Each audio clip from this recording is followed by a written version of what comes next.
It is Friday, my friends, as we continue to set sail, rain or shine.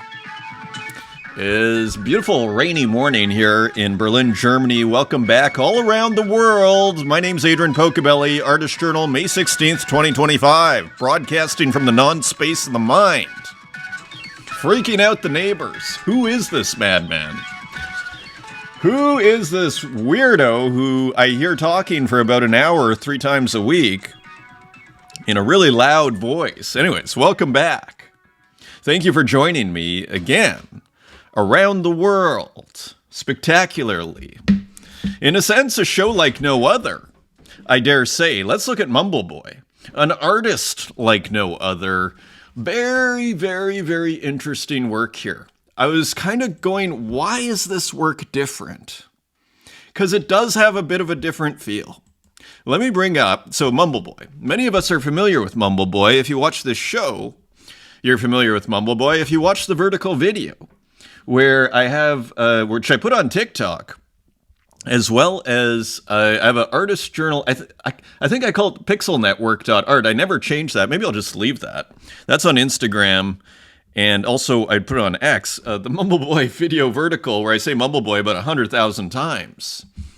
And so I'm very conscious of saying Mumble Boy's name now. So as I was saying, you're probably familiar with his work if you watch this show. If you're not, we had him on the Spaces maybe 8 months ago, if I had to guess, 6 months ago. And as you see here, look at this.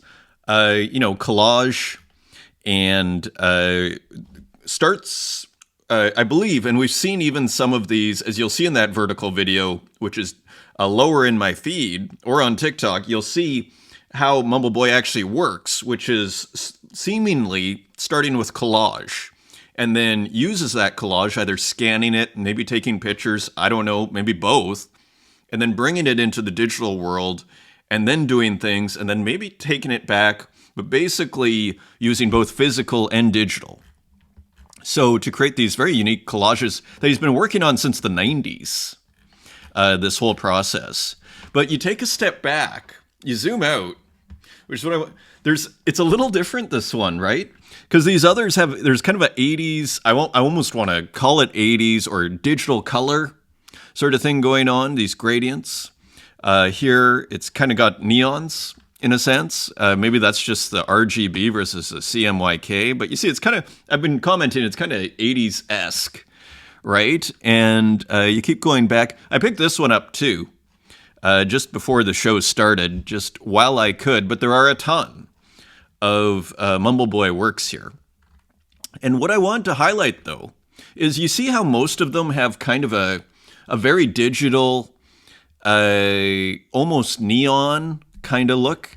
This one, for whatever reason, this tempted to call masterpiece, this beautiful work, it's kind of got a matte feel to it, doesn't it? It kind of has a matte feel to it, and again, gray and pink background, almost that Photoshop canvas, but colored, right? And you have some music in here, which seems to evoke the whole improvisation that is at work here. Interesting phone there. Kind of looks like somewhere in Asia. Of course, Mumble Boy is based just kind of on the periphery of Tokyo, if I'm not mistaken. As you see here, so physical, collage, again, scanned, and then maybe an eraser brought in to erase parts of these things so that the underneath layer shows, or so let's say layering. So a real fantastic process here. As you can see, and interestingly, this person blotted out, maybe just to focus on the composition. Maybe it's too distracting to have a face there, and all of a sudden we all look at the face, right? So all very interesting, and so a beautiful work here. Let's see what the title is. We'll never fully grasp. I put in an offer at 5 Tezos from my not-so-secret account, and then Louis listed for $9.50, and I said, fine. But a lot of people, you could have picked this up for a Tezos with object for object, so just a spectacular work. So we looked at some of Mumble Boy's work. I mean, interestingly, kind of could put together like a art PFP project, as we saw. It kind of reminds me, Waffles also did, artists doing PFP projects. As the PFP thing continues, I think, to kind of trail off and feel kind of part of the past, to be part of the past, we seem to see a project coming up organically here of just these faces. There's Minty. Status report. Portrait of imaginary beings. I guess that is the series. As we just look here, characters born out of collages. So there it is. It's pretty much, there is your PFP project. Very interesting. PFP is profile picture for those that are unfamiliar. Here's a work picked up by Ebzer Deity. And you see it's got kind of a 80s feel, more digital. Again, very hard contrast here. Love that. Love this photo, what looks like a printed version almost, or maybe a screenshot of a palette there, like a Photoshop palette of some kind. Not sure what's going on there, which makes it extra interesting. I picked this work up just before the show started, Tears of Laughter, but there are a ton of works that you can pick up here.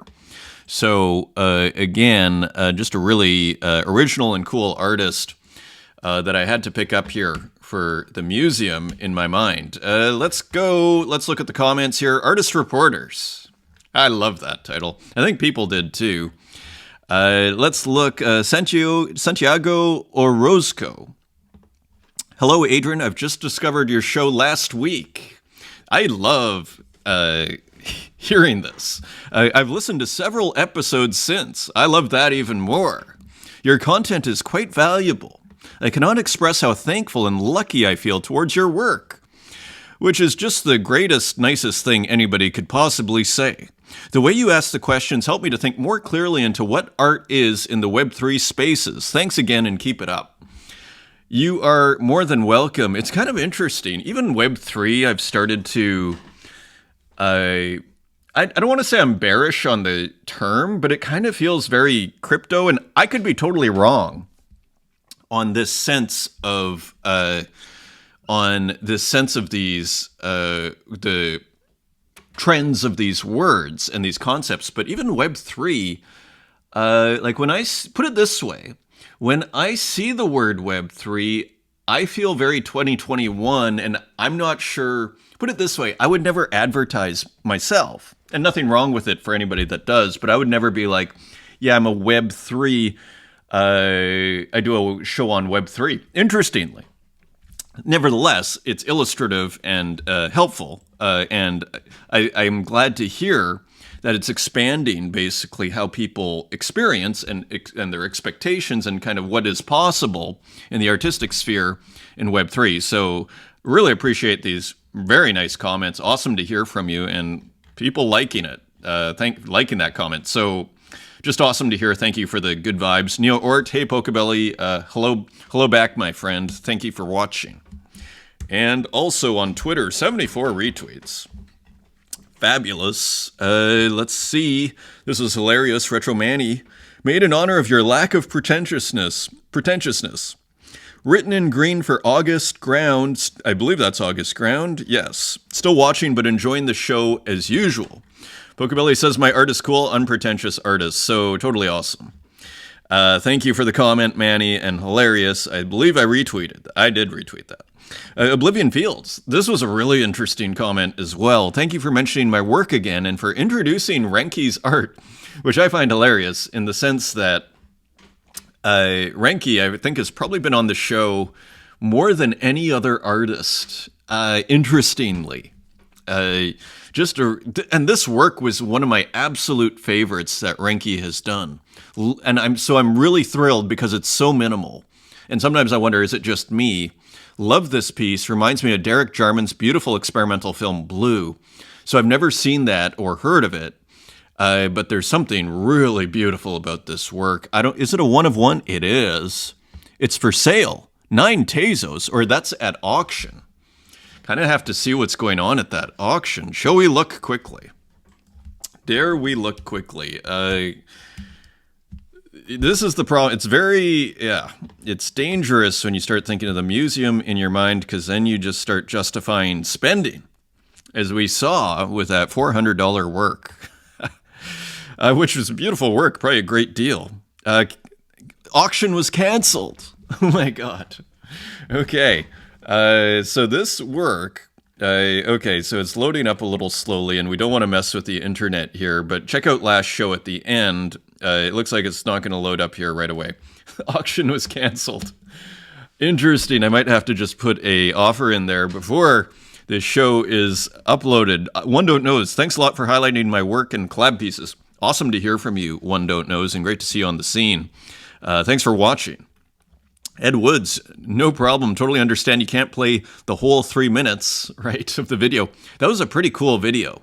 And you know, I think my favorite part among many parts, it was a cool video, was the audio, where it sounded like, it was like almost like background noise, and it just, again, just kind of had a cool kind of museum feel to it.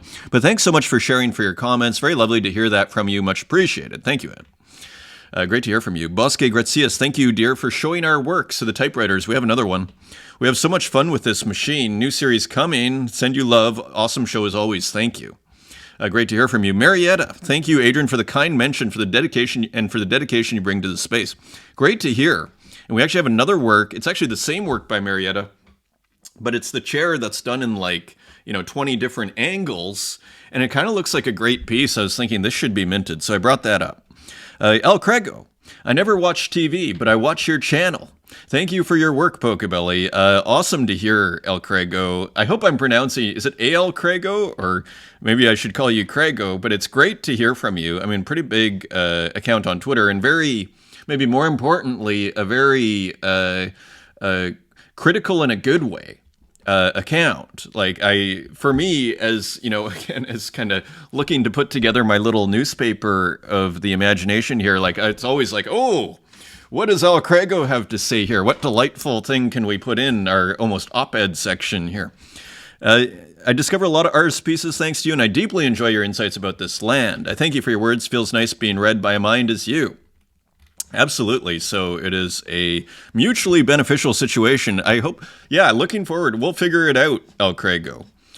Great to be fabulous to meet you in the real world. And let me just get back to the comments here. It is Friday, my friends, so we are all systems go here. So, Ozzy, a good one. A good catch on the 808 colors. Unintentional, thanks as always. So this is Cedar Plank, actually, now is Aussie. So FYI, love and respect from America. Love it. United flags and hot dogs, indeed. Yes, wonderful. Great show, Pocobelli. Pedro Jose, thank you for the support, Pedro. Lena Eckhart, thanks for including my piece. Great show like usual. Thank you, Lena.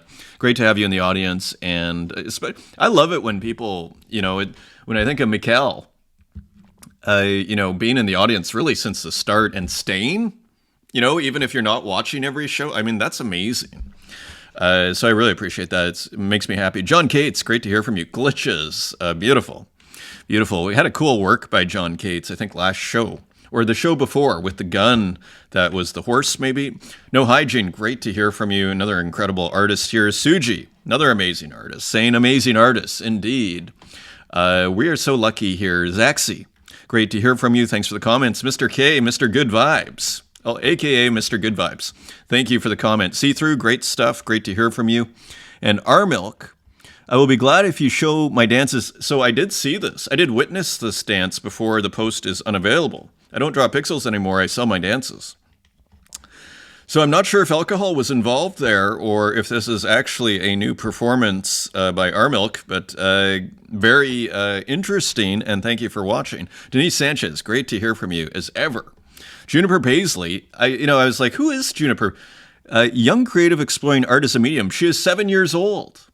So we are international, but we are also multi-generational here as well. So welcome again, Juniper Paisley. Great to have you on the show.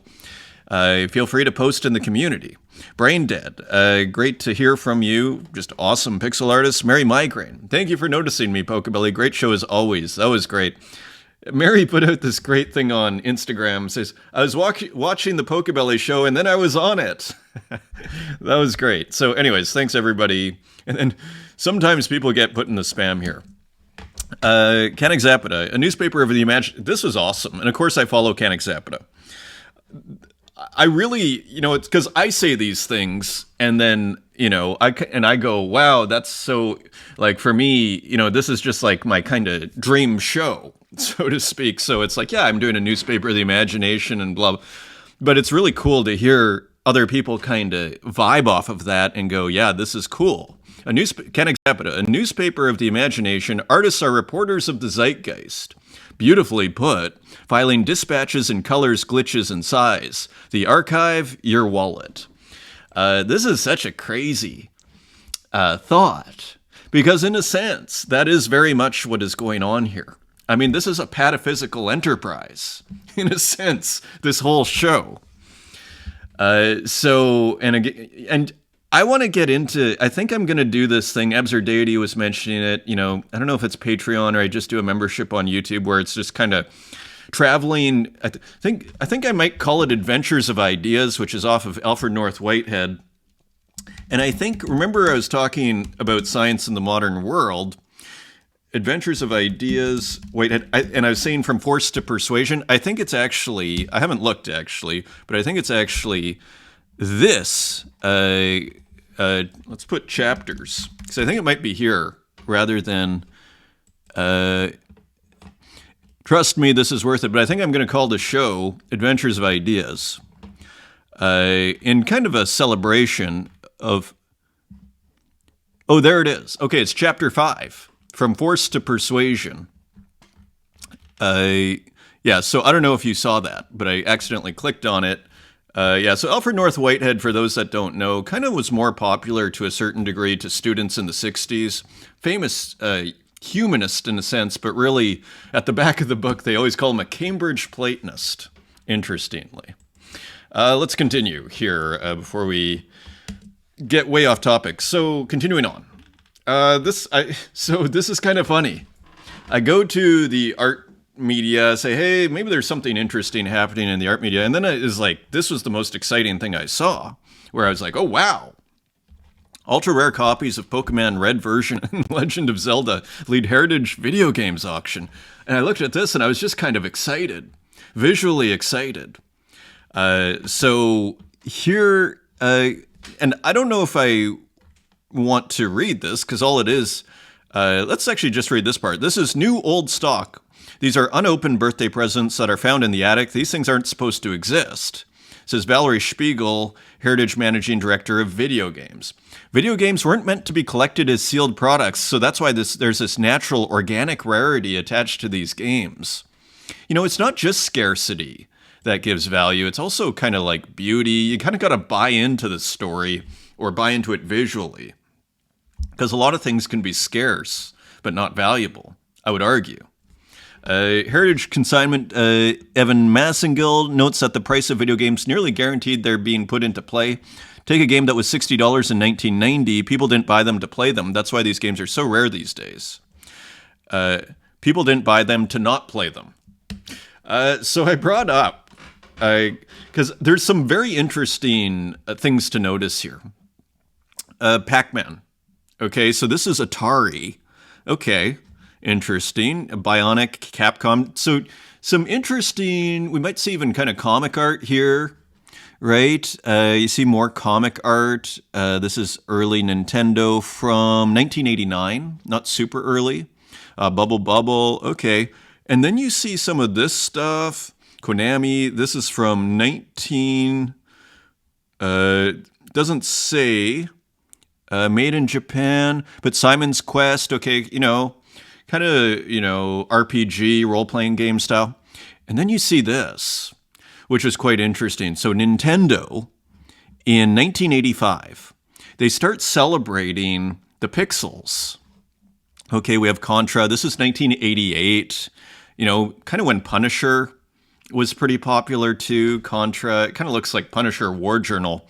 Jim Lee doing those covers, doing those issues. From was it issue 1 to 20, let's call it, of Punisher War Journal. That brings me back to the 90s. But what I wanted to bring back here, see Gumshoe? Pixels. Kind of interesting here. Ice Climber. Celebrating the pixels.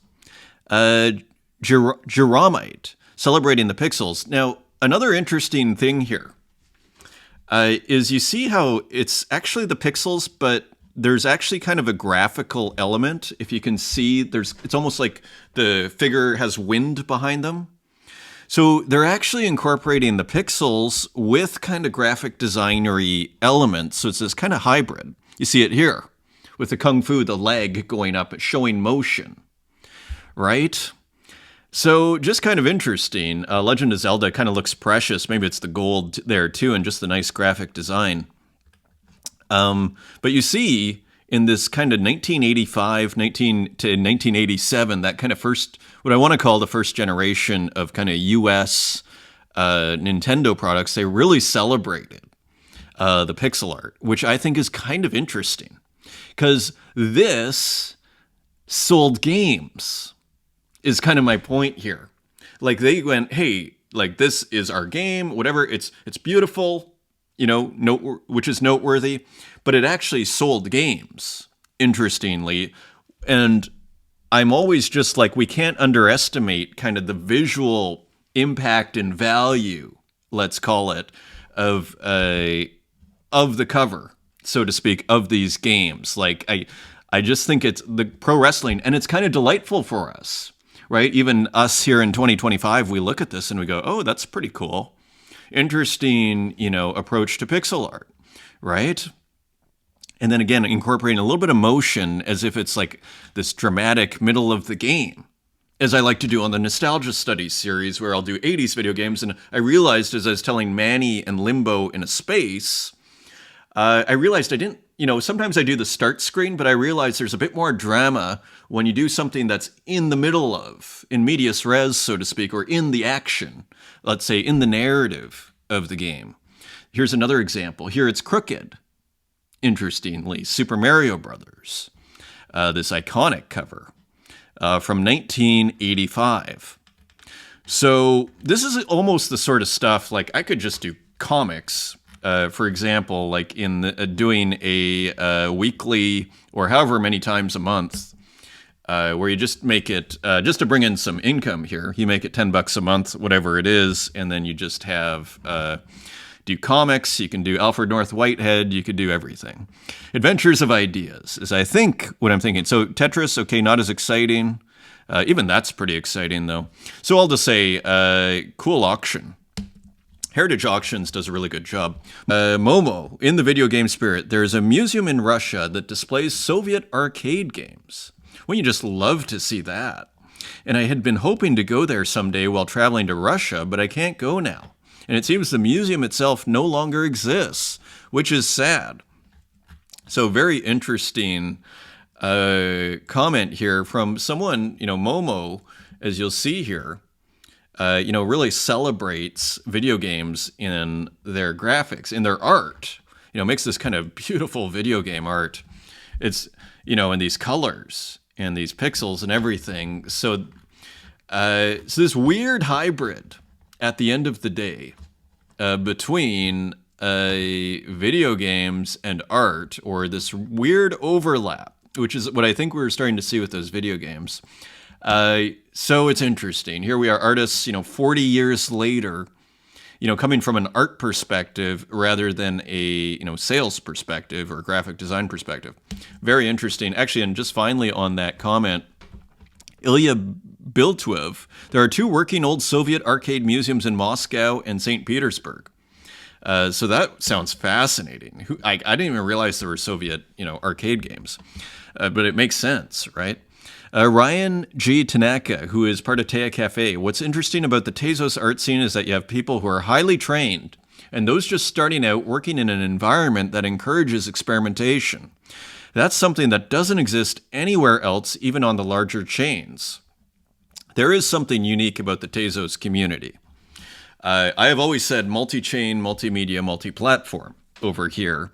As an artist, I still probably put more work on Bitcoin than I put on Tezos right now. That could change any time.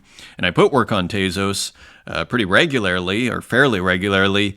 But there is something, all that being said, so I don't have this kind of, but there's something to be said for the community of Tezos. Like, it is special in the sense it has a deep collecting culture, and it costs nothing to mint, 20 cents, whatever it is. And there is this kind of conversation that's going on, so to speak, within the feed, so to speak, and the art that is presented and celebrated there. So very interesting. And the tech, I didn't see this. It's these day-to-day interactions that contribute to innovation and something new. To be fair, the spirit used to exist in older chains too. But as soon as the money came, their priorities changed as they turned to marketing to try to milk it for all it's worth. Now, Alcrego has an interesting take on this. Let's just see what else Ryan Tanaka says. The tech itself has been obsolete for a while. People on Tezos are just building things every day. I meet a lot of folks who get cynical about the whole slow and steady wins the race idea, but most of them are too hopped up on meme coins to get what's really going on. The last crypto cycles had meme coins too, but that stuff came after the market started going up, not before. That's the part that most people seem to miss, mostly because they're just impatient. There are building phases, then extraction phases, and the cycle continues. Yeah, so Alcrego. Alcrego. I hope Alcrego is cool. Alcrego sounds great. Of course, I follow Alcrego. That, as you'll see here, is just a glitch on X when you open up too many tabs. I guess many artists that were always in ETH that had total disdain made fun and looked over the shoulder to other artists that trusted on Tezos ecosystem are and will arrive to this blockchain. I believe referring to Tezos, because they are finally realizing most of their collectors were not collectors, just crypto bros, speculators that use them as tokens. And now that they left, after making profits at their expense, using their art as mere product, and artists did millions, they're realizing that the culture is still alive in the minor blockchain. It is interesting how this is all going to sort itself out, isn't it? Because, it's... the money is on ETH, so it is interesting. Like, there's expensive works on Tezos. So it's going to be interesting to see how it all plays out. But I thought this was particularly insightful. Let me repeat what I said in 2021. Ethereum are people involved in crypto stumbling upon art. Tezos, people involved in art stumbling upon crypto. I thought this was, I guess he said it in 2021. I mean, I find it definitely rings true. And in a weird way, it's very explanative. Like, it explains a lot. And it just rings true, at least in terms of if you were to generalize, and these are generalizations, so it's not going to be 100% accurate. But directionally speaking, it sure feels that way, doesn't it? So all very interesting. Let's continue. Betty, I believe the scrapping of royalties had a devastating effect on creators and artists, and because of the connection between the NFT market and Ethereum, started a spiral of decline on Ethereum that impacted the chain in a way that it is only just starting to heal from. Yeah, it's kind of interesting, isn't it? I remember when that happened. I don't know, show 75, if I had to guess, when they started talking about getting rid of the royalties. Artists and art collectors played a bigger part in the growth of Ethereum than is acknowledged, in my opinion. Yeah, it's interesting. In a sense, the art on Ethereum, you kind of had this wave of the crypto tsunami of Bitcoin, going to breaking, $17,000. It's 2017 high. So you had kind of like this financial thing. And then all of a sudden, NFTs kind of got put right in the middle of this, on top of it, and it just kind of like, it was kind of like the perfect tonic, the perfect storm of madness, financial speculation and madness. It's an interesting question. It's like, I think, put it this way, I'd have a smaller conclusion, which is, getting rid of the royalties was not good for Ethereum, is what I would say. And I think it revealed kind of what Alcrego was saying there. It kind of showed, okay, we don't even care if the artists get paid their royalties anymore, or even the people at these NFT projects because we want to get more profits. And then we're going to have our platforms designed to basically get rid of the, or make it optional. But once you make it optional and then other people aren't paying the royalties, then who's going to pay the royalties? Like, so all to say, it wasn't good. It wasn't good. And it was the main selling point. It was one of the main selling points of Ethereum to the masses and NFTs was a sense that, oh, and look, you even get your royalties. But that was sacrificed in the name of profits.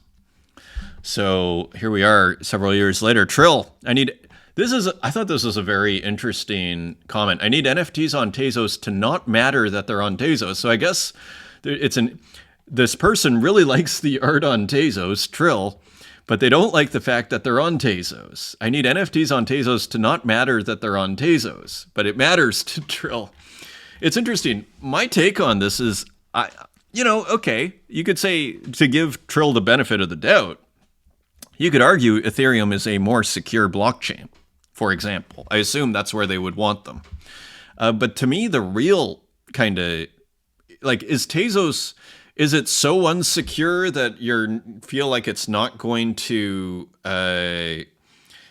survive or something? Like, it's possible, I guess. Like, my bigger concern is IPFS, and Ethereum and Tezos both use IPFS, Interplanetary File Server, which the name itself makes me bearish, as I've mentioned many times here before, where all of these images are stored in some cloud that has to be pinned, and it's already too complicated, I would argue.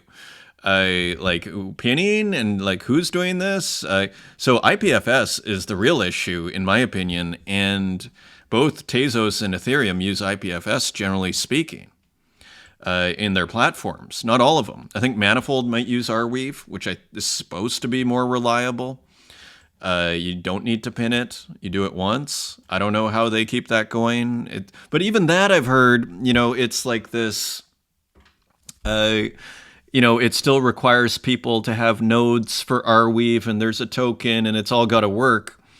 All to say, I've even heard stuff about ordinals where it's like they need nodes, and that it's so the only actual solid, maybe I end up there hilariously, solid way of putting your art on the blockchain where you don't need to worry about it and it's just going to be there is Bitcoin stamps. Bitcoin stamps. So go figure. Go figure. So all to say, that's my deeper concern over... I don't see why they can't keep... If Tezos, they have that database somewhere of all of the records, I assume that's not going to be corrupted. So I don't see what the big deal is. IPFS is kind of the bigger issue from my perspective. Dan Control. I was looking at pieces I've collected and created over the years, and especially the very first ones. How nostalgic. So yeah, especially when you go through your collection. I mean, it's a true joy. Any collector will tell you that. Part of the joys of collecting is going and seeing everything that's accumulated. It probably factors something to do with human nature and instinct and hoarding of a certain kind, and then putting all this beauty together and just collecting it all together, as well as your early work. So nice thought from Dan Control. Uxine, who of course I follow. Look at these prints. So even more prints. So these are interesting. I brought them up big. What on earth is Uxine up to here? This is exciting. We kind of saw a work that had some flowers in it. Hopefully the internet is working here. Object. Let's see if... so if we go to recent Uxine, is it going to work? It looks like it's working. Right. And I wasn't sure. I was like, this almost looks like... Not sure. I guess it's just big pixels with small pixels. So interesting. So it's almost kind of like these flowers. And we're back here. You know what it's like? And this is probably what he's thinking. It's kind of like Warhol's flowers, right? But it's like this pixelated version, do different colors. These beautiful screen prints here. And again, doing it, I believe, in his home. Just gorgeous, gorgeous work here. So how cool is that? Here are also some new prints here. So it's really going somewhere here.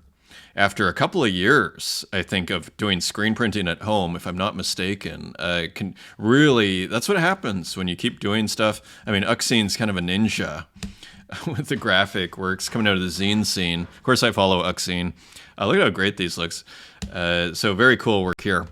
Shahane, someone actually I knew, I think used to live in Berlin. A highlight of my Vienna trip recently was seeing this very interesting exhibition at Kunsthalle Wien, so Art Hall Vienna, Radical Software, Women, Art, and Computing from 1960 to 1991. I believe I've seen this work here at the Tate Show, Electric Dreams. So it's kind of fun to see how the institutions are displaying this work. They love the retro TVs. We saw that also with, was it not Montreal, the big show that we had in Montreal. That was a nice show. So retro TVs seem to be a nice way of doing it. You also see here, so also incorporating physical into the show. As you see here, this is almost like a sculptural type work. Here you see the TVs again. So you see how the institutions like to show, and beautiful art here, by the way. You see how the institutions like to show, this is great, work, digital work. And so another reason to have physical artwork, because so it can be shown in places outside of a computer or a TV, you know, or that looks like a cool work. That looks like a projector. I'm all about the projector here. You see that computer in the background, so very cool, but this is great too. Love this piece, keeping the paper there. It looks like a great abstract. So really cool show here. Even these textiles, probably digitally made. Not positive. Really nice documentation here. And here, old monitors. Old monitors. Very cool. Let's go. Okay, so Nebular. Speaking of, really cool piece here.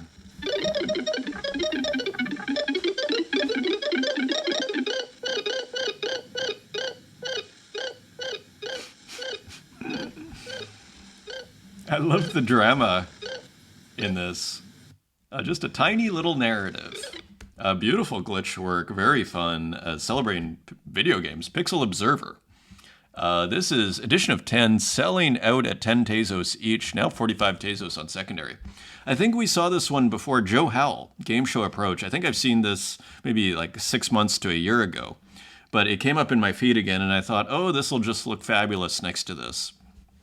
Kind of a similar idea, kind of like looking like some sort of early video game here. Great color in that old TV. And here is Zozo, Lonely Clouds. Kind of a slightly different feel to this one. It's kind of fun to watch Zozo do seats and an interior. And then you see, again, a little bit of a narrative here, a little bit more texture, I'm almost tempted to say, in these lines. Very cool portrayal of the road. So a train ride. Lonely Clouds, poetic as ever, picked up by Absurdity for 180 Tezos. This is a little older. This is from January 23rd. This was posted, I believe, by Retromania. This is a great piece. Totally missed this one. We'll look at the artist in a second. Nice sunset. Empty car. It's like Kit from Knight Rider or something. Really nice piece. Just fun. 850. Edition of 25. There's one left. Let's quickly look at this artist. So, illustration, everything. Yeah, this one really just kind of, this is quite nice too. This looks like for object. Let's just bring that up. In the name, oh, look at that. We'll bring that up too very quickly here in our Fun Friday show. Molten 2, so this is still available on for object. Nice piece here, cool illustration. This is Nespa. So 16 minted so far. And here, a little bit more video games. Recuerdos de Verano, 3, edition of 1. How much did that sell for? 50 Tezos. Nice sale. And that was September 2024. So very cool PlayStation work there, 1 of 1. Here is Martin Bruce, Tonic Cocky. So I believe moving on from the test drive works. Pretty cool piece here. I really love it. I think a lot of people do. When Martin Bruce seems to be using like pixelation and digital elements and then processes them. And then you get these kind of, digital tableaus of a certain kind that are just completely unique. As I always say with Martin Bruce, he thinks with his eyes. Brilliant artist. Scamra, Ripple Memory from Shared Memory. So I believe this is part of the Artie Hands show on Verse. And look at that sun.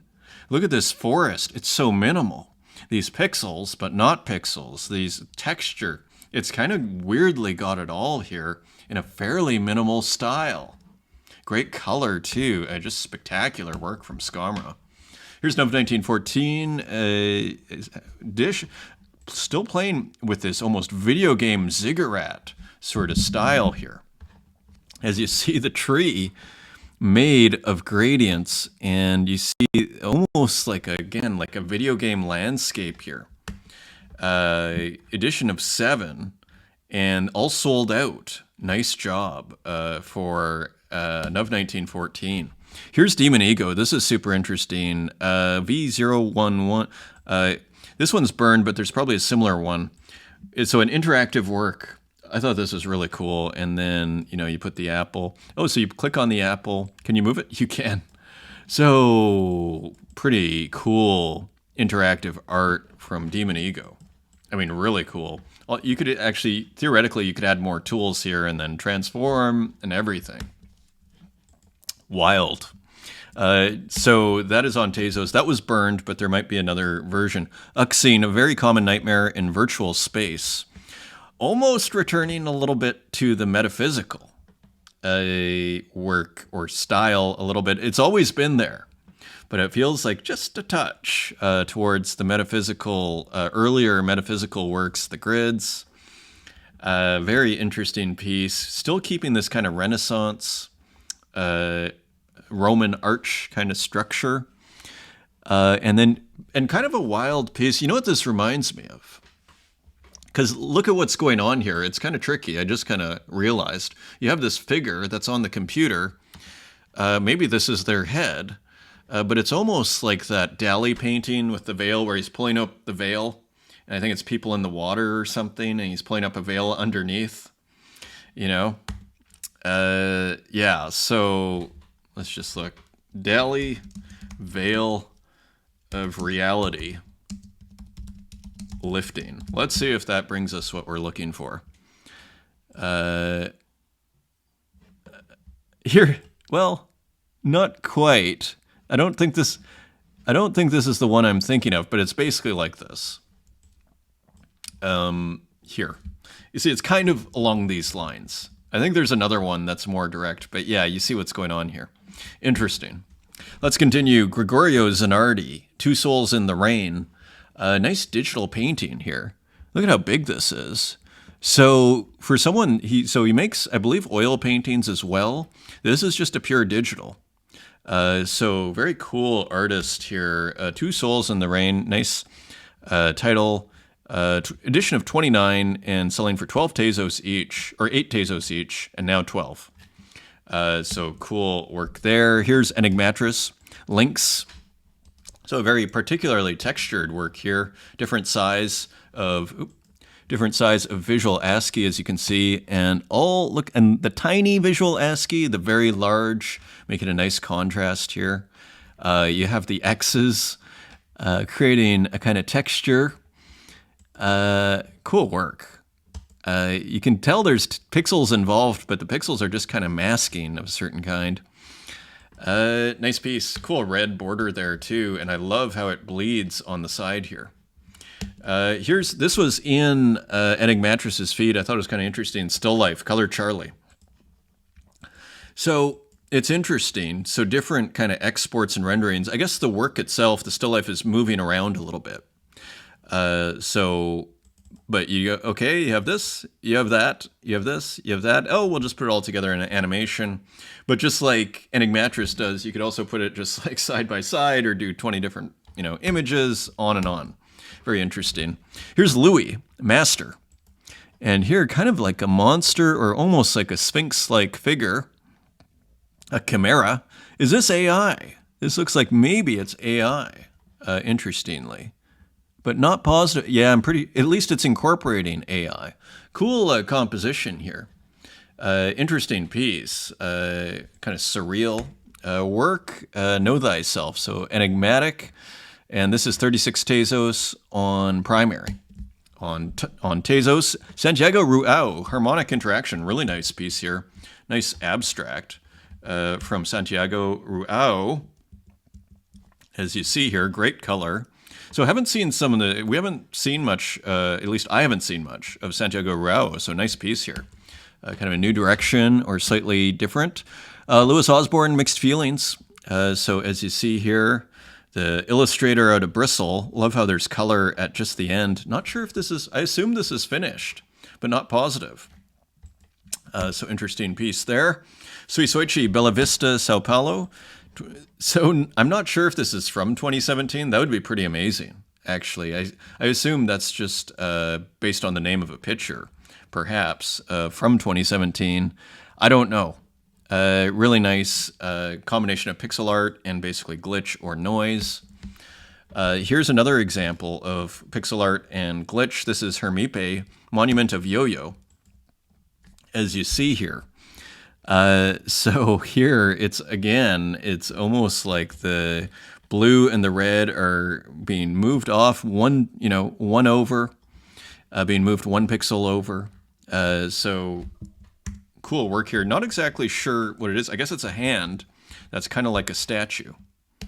That's Hermipe. Here's Gora, Pool Party. Cool work. Love this piece. Kind of reminiscent of a swimming pool, but pixel art. Which kind of goes hand in hand. And this is object for object on Gora as well. Only one Tezos for this really cool kind of pixel art work. So object, for those that don't know, it seems to be a festival. It's on for a week where people will just click on the hashtag and you'll find all of these wild works. There's the Kurt Hustle Collective, Shaky Boy.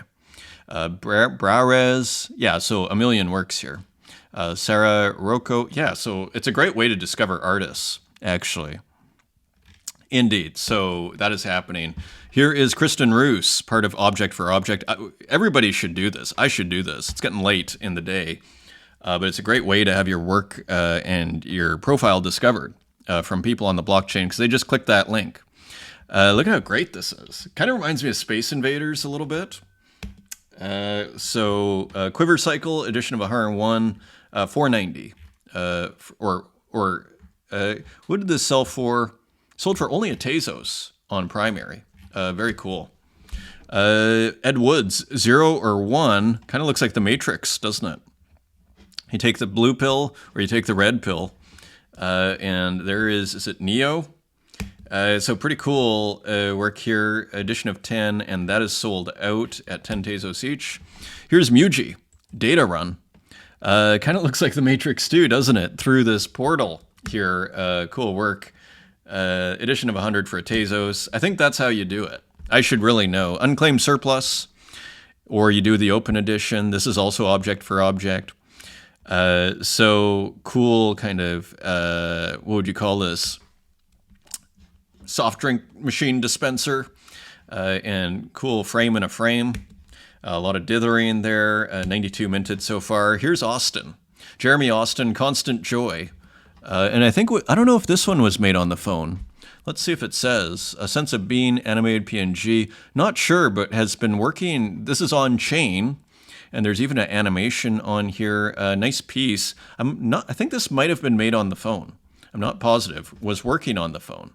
Edition of 6. This is 9 Tezos and 1 transferred. Here is Macrometry. This is also an object, Cabazes, so a pixel art abstract. Would go nice with Arial in the same room. Nice 2 colors, cool work. That would also go well as a on-chain work. Error, P1, so a nice, this is also object for object, as you see here, retro computer, in an error, interesting piece. Edition of 18, open edition for 1 Tezos. Le Grand Départ by L'Inquisiteur. And so tiny work. This must be on-chain, if I had to guess. So pretty cool. There's something to be said, as we've mentioned before, for small works, also for monochromatic works. Nice, or I guess this is like 3 colors. Edition of 20 for 2 Tezos, fully on-chain by Bernsey Witch, L'Inquisiteur. Very nice piece. BSOD Night, Blue Screen of Death Night. So edgy work here by Violet Tripp. And there's the famous blue screen of death and some sort of anime manga figure and some glitching in the background and the newer blue screen of death in the background as well. Edition of 1 for 66 Tezos. Here's Francois Gamma with a couple of works on Instagram. This is a pretty cool one. And yeah, so here is the animation. Not sure what it's called. And here is another one, also by Francois Gamma. No title. Interestingly, maybe there doesn't need to be a title. Dave Bollinger, the Infinity Abacus. And I discovered this, someone posted all of their work and I was like, what's that work? That's a cool looking work. Really nice color here. This is an edition of 100 for a Tezos each. So object for object. Here's Zolfa Quarry, 12th of May, 2025. And this is an open edition at 1 Tezos each. Cool little different kinds of pixels here. Nice minimal abstract work, kind of geometric abstract. This one's animated. This is Victor Arce, also known as LXTXCX. Sacred Device. So cool kind of dithered abstract here, animated abstract. That's an open edition. I believe that's 1 Tezos. It is. So you see how it's either open edition for 1 Tezos.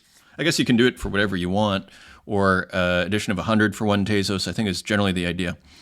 Feels, with a beautiful work here just posted on X, and we have another one. I think, is this object for object? Not sure. No, this is just Feels putting out a work. This is 77 Tezos, memory recorder, edition of 11. Interesting piece. So almost like animated abstract with what almost looks like flowers here. Masked, a circular mask of flowers on the left, memory, almost evoking memories. Very cool there. Here is Evelyn O, who of course I follow, and this is on Super Rare. We may have looked at this work before, but it's fun to look at it again. And maybe it is new. It's possible, because we've seen some of these, what I'd call like digital abstracts with kind of sampled brushes, really nice pieces here. And this is on Super Rare, if you're looking for it. And I think you might get a physical with that, if I'm not mistaken. Digital painting comes with framed physical. So that's pretty cool through Super Rare. Here is Relaxer Principle. So also interesting subject matter here, a couple of fighter jets being repeated. So I wonder if this is object for object. So discovering a few new artists here as a result. Cool sampling. Edition of 15 for a Tezos 50, pretty reasonable. Here is Chepperton, mining.raw. So kind of a cool combination of abstraction, texture, and code. Putting the code in to the actual piece. Pretty cool. I believe Chepperton was the one who did the ballet dancer that kind of spins apart that we saw 2 or 3 episodes ago. So this is a pretty nice piece there too. Exmortal, Midnight in the Valley. So very abstracted landscape here, analog video glitch, cool coloring. We have another one. This looks like a waterfall, faint. So we see a different treatment here, almost black and white, but with color shining through a little bit here and there. Almost like the rainbows you see at a waterfall. That's pretty cool. Almost 12 Tezos selling out. And here is Klaus, composition 464. So it continues, edition of 1 for 21 Tezos. Nice textured analog video glitch abstract. shall we call it? Jake Studios, shadowboxing with my depression. I shouldn't laugh, but it is funny, the title there. There is humor there, let's put it that way. So, wishing Jake a wonderful weekend, and that looks fabulous, Jake, by the way. Love the upside down, drawn out, pixelated clouds. Love the almost CNN live, almost like it's live TV. So, cool work here.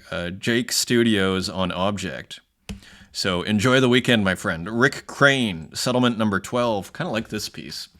Kind of has almost like reminds me of like these actual, like these, kind of reminds me of like somewhere in like the Middle East or Turkey or something like this. Kind of has that vibe, that kind of, just archaeological settlement kind of. I love the title, Settlement 12. Rick Crane, and accepting offers at 60 to 45 Tezos, let's call it, for 15. So doing fabulously. Has a wonderful collector base. Rada, last voyage of Scurvy Jackpot, or the high seas she dared, rat skull banner bold, Scurvy Jackpot slipped into the abyss's veiled embrace. Thanks for sending me one, whoever sent me one. Look at this.